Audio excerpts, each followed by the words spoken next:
नमस्कार दोस्तों, स्वागत करते हैं आपका हमारे चैनल एग्जाम सभा में। और आज हम डिस्कस करेंगे, जैसा कि आप हेडिंग में देख रहे हैं, कि why the government had to inject money into the power sector. अभी हाल ही में कोविड-19 की वजह से जो भी इंडस्ट्रियल सेक्टर में फेस करना पड़ रहा है इंडिया को, और वर्ल्ड वाइड जो कंडीशन है, उसमें गवर्नमेंट जो है वो पावर सेक्टर में को लेकर के काफ़ी चिंतित है।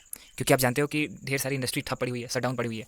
तो उसकी वजह से, क्योंकि आप जानते हो कि हाउस होल्ड में जो इलेक्ट्रिसिटी कंज्यूम होता है वो पूरे इंडिया के इलेक्ट्रिसिटी का केवल 1/4 है। मतलब इस समय कंजम्पशन का रेट 25% है, जो कि टोटल इंडिया की कैपेसिटी है। तो इससे ढेर सारे पावर डिस्ट्रीब्यूटर जो भी हैं, ऐसे बंदों को वहाँ पे लॉस हो रहा है। क्योंकि इस तरह के नॉर्म्स होते हैं कि अगर जैसे कि एनटीपीसी ने आपको 100 यूनिट का बिजली किसी कंपनी को दी, तो जो डिस्ट्रीब्यूटर कंपनी होता है, तो पैसा कलेक्ट करना या फिर उसको सर्विस प्रोवाइड करना, पब्लिक को सर्विस प्रोवाइड करना, वो आपका डिस्ट्रीब्यूटर कंपनी का काम होता है, वो एनटीपीसी का काम नहीं होता। तो एनटीपीसी को तो पैसे मिल रहे हैं, लेकिन अगले बंदे को, कंपनी को पैसे नहीं मिल रहे। तो सो ये कंडीशन है जिसकी वजह से गवर्नमेंट वरीड है कि कैसे उनको उनके डिप्रेशन से नहीं हटाया जाए। ठीक है, तो इसी में आज बात करेंगे। इसी तरह के वीडियोस को देखने के लिए हमारे चैनल को आप सब्सक्राइब भी कर सकते हो। चलिए आगे बढ़ते हैं। So the national wide lockdown has result in peak electricity demand coming down.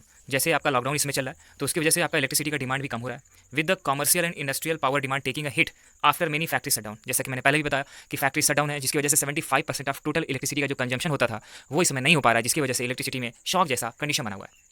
How ever the house hold consumption which amounts for the around a quarter of the India's power demand. जैसा कि मैंने पहले बताया कि 25% या फिर कह दीजिए कि 1/4 जो डिमांड है वो आपका हाउस होल्ड लेता है। ठीक है, बाकी जो है आपकी छोटी से लेकर के बड़ी इंडस्ट्रीज जो इलेक्ट्रिसिटी को यूज़ करती है। ठीक है, बड़े बड़े मशीनें चलाने के लिए, व्हीकल्स चलाने के लिए। ठीक है, ऑटोमोबाइल सेक्टर में भी आपका कोई भी मैन्युफैक्चरिंग का कोई भी कंपनी हो, तो उसमें आपका इलेक्ट्रिसिटी का यूज़ होता है। ठीक है, so energy consumption specially electricity and refinery products is usually linked to overall demand in the economy. So आप जानते हो कि इंडिया की इकोनॉमी में एक बहुत बड़ा हिस्सा, कह सकते हैं कि एक अच्छा खासा हिस्सा जो है वो आपका रिफाइनरी प्रोडक्ट्स का और पावर इंडस्ट्री का है, जिसमें कि स्पेशली इलेक्ट्रिसिटी आती है। क्योंकि आप जानते हो कि हमारे पावर का ज़्यादातर जो पार्ट है वो आप इलेक्ट्रिसिटी से ही कंज्यूम करते हो। ठीक है, आगे बढ़ते हैं। तो इंडिया में आपने अभी सुना होगा कि कुछ आर्थिक पैकेज जारी किया गया है, ठीक है, गवर्नमेंट के द्वारा। तो उस आर्थिक पैकेज में लगभग 90,000 crore liquidity injection into the power distribution companies. ध्यान से सुनिएगा, पावर के डिस्ट्रीब्यूशन जो कंपनीज हैं उनको, जिसको हम डिस्कॉम्स के नाम से जानते हैं, यहाँ पे ब्रैकेट में लिखा हुआ है DISCOMS, तो इसको discoms, distributor company of power industry.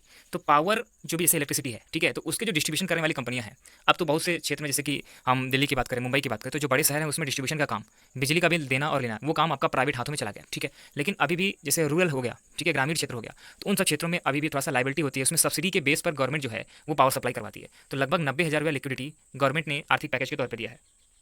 सो यहाँ पे जो मेन बात है, the move is aimed at helping the discoms clear their dues with the gencos और इलेक्ट्रिसिटी जनरेशन कंपनीज। यहाँ पे ध्यान समझिएगा, दो टर्म आया हुआ है, इलेक्ट्रिसिटी जनरेशन कंपनी, दूसरा टर्म है आपका कि पावर डिस्ट्रीब्यूशन कंपनीज। पावर मतलब बोले तो इलेक्ट्रिसिटी, ठीक है, यहाँ पे इलेक्ट्रिसिटी से मतलब हमको।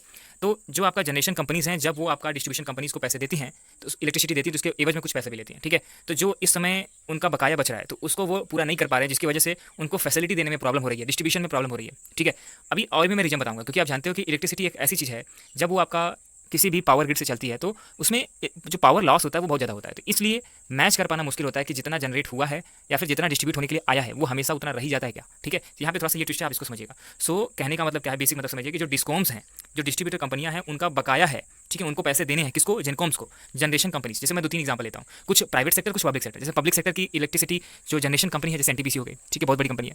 इसी के साथ साथ आपका कुछ प्राइवेट कंपनी की बात करें तो जैसे टाटा पावर हो गया, इसी तरीके से अडानी ग्रुप के जो आपके पावर के कंपनीज हैं, ठीक है, उनका। तो ये यहाँ पे आपको समझने वाली बात है। थोड़ा सा और आगे बढ़ते हैं।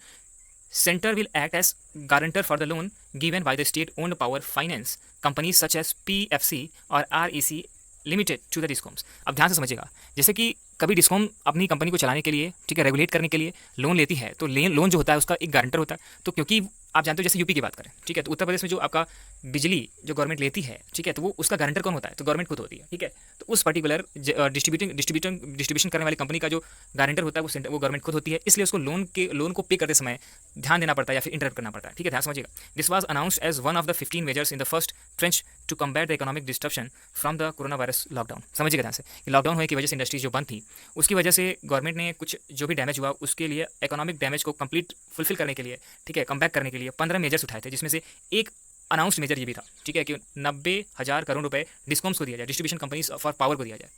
अब बात करते हैं वाई वॉज दिस नीडेड, ये नीडेड क्यों है, ठीक है, इतनी बात इतनी चर्चा क्यों हो रही है इस पर, या फिर आपके किसी भी एग्जामिनेशन में इस तरह के आपसे सवाल पूछे जा सकते हैं, तो ऐसा इंपॉर्टेंट क्यों दिख रहा है। So poor financial condition and revenue collection ability of most state discoms. अब यहाँ पे सबके पास बहाना आ गया कि भैया कि लॉकडाउन हो गया है, ठीक है, तो इसलिए जो हमारा बिजली का बिल चुकता नहीं हो पा रहा है उसको हम बाद में देंगे, ठीक है। तो यहाँ पे एक सॉलिड बहाना मिल गया है जिससे डिस्कॉम कंपनियां परेशान है, ठीक है, उनको प्रॉपर पैसे नहीं आ रहा है, रेवेन्यू नहीं जनरेट हो पा रहा है, जिसकी वजह से उनकी फाइनेंशियल कंडीशन बहुत बुरी है इसमें, ठीक है, इसलिए ये नीडेड है।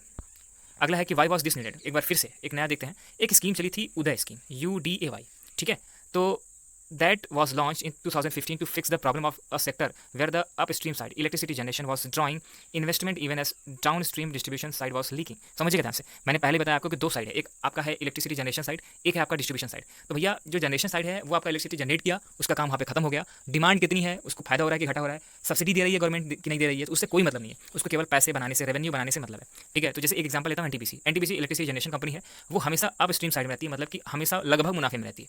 अगर बात किया जाए डाउन स्ट्रीम साइड की, तो वो आपका डिस्ट्रीब्यूशन कंपनियों का हाल है, ठीक है।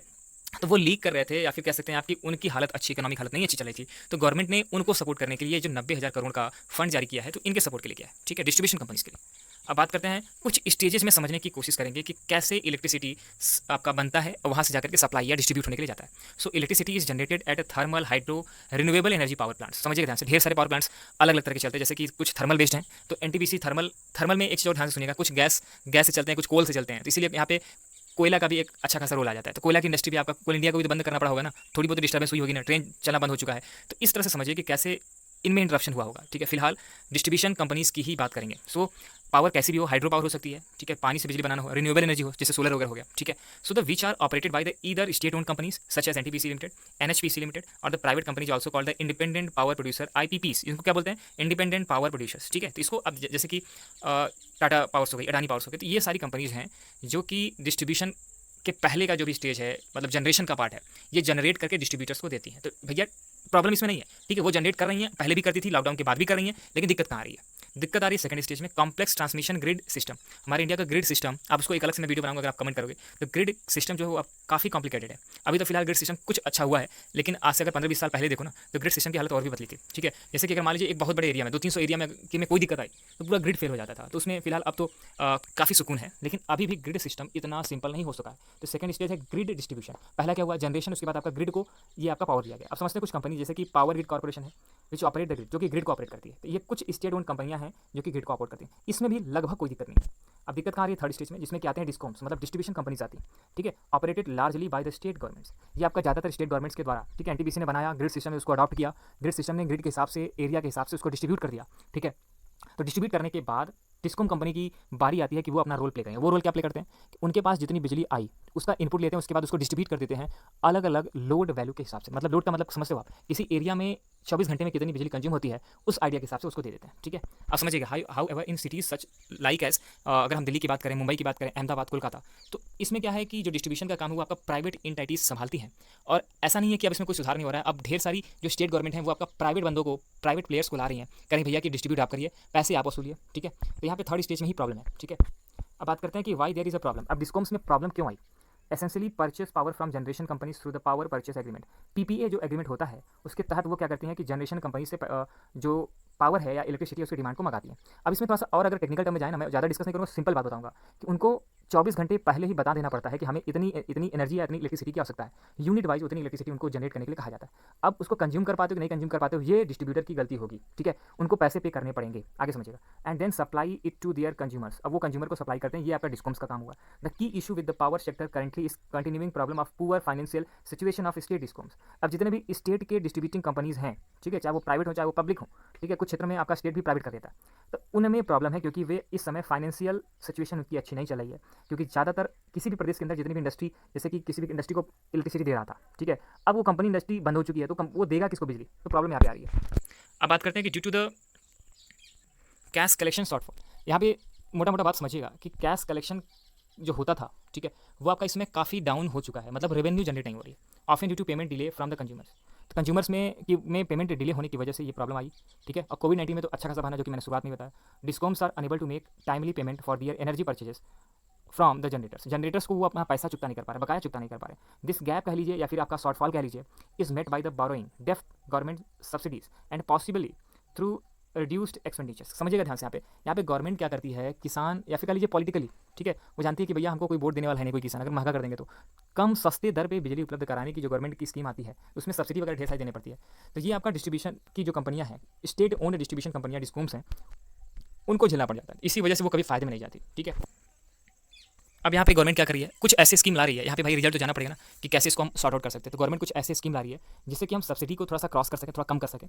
जैसे कि एक एग्जांपल है कि फ्री में क्या कर रहे हैं कि मतलब कनेक्शन लगवा रहे हैं, ठीक है। उसके बाद एक वायर होता है ना, जैसे खुला वायर होता था, लोग कटिया लगाते थे, अब उसको वायर को उन्होंने क्या किया कि पूरा ही पूरा क्लोज कर दिया, तो उसमें कोई भी अलग से कटिया नहीं लगा सकता, ठीक है। तीसरी चीज़ क्या हुई कि बड़े बड़े जो सिटीज़ हैं वहाँ पे आपका प्रीपेड चला गया, मतलब कि आप इतनी बिजली दोगे, सॉरी इतना मतलब अगर आप बिजली लेनी है, कितनी यूनिट लेनी है, उसके हिसाब से आपको पैसे पहले ही पे करने पड़ेंगे, उस हिसाब से आपका बिजली आएगी, ठीक है। तो ये कुछ तरीके हैं जिससे कि कह सकते हो कि गवर्नमेंट ने इसको सॉर्ट आउट करने के लिए समझाया। There is a problem of AT&C, aggregate transmission and distribution loss. एक सबसे लास्ट में मैं डिस्कस करूंगा कि एक और दिक्कत है कि जो डिस्ट्रीब्यूशन की वजह से लॉस होता है वो भी आपका डिस्कॉम्स को ही सहना पड़ता है, मतलब डिस्ट्रीब्यूटिंग कंपनीज को ही सहना पड़ता है। तो ये आपका बेसिक प्रॉब्लम मैंने रखा, कुछ रिजल्ट रखने की कोशिश की, और यहाँ पे आपको प्रॉब्लम समझ में आ गई होगी। इसी तरह के वीडियोस को देखने के लिए हमारे चैनल पे आप जाकर के कमेंट कर सकते हो कि हाँ मुझे इस टॉपिक पे वीडियो चाहिए, और कोई भी आपका सजेशन होता है तो उसको भी हम स्वीकार करेंगे, ठीक है, और उस पर वीडियो बनाने की कोशिश करेंगे। तो धन्यवाद।